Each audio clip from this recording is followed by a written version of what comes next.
Une grande partie de la France va connaître une nouvelle journée de forte chaleur ce lundi. 45 départements placés en vigilance orange canicule. La barre des 30 degrés sera franchie dans la quasi-totalité du pays.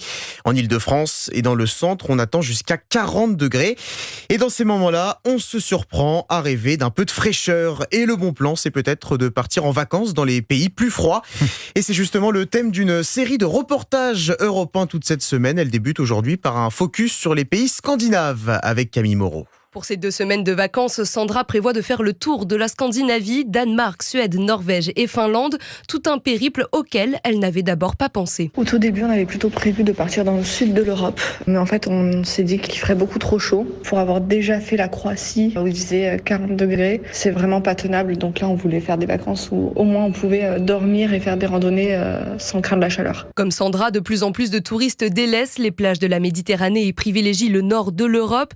Une tendance observée par Julia Snegur qui travaille pour le tour opérateur Espace Nord.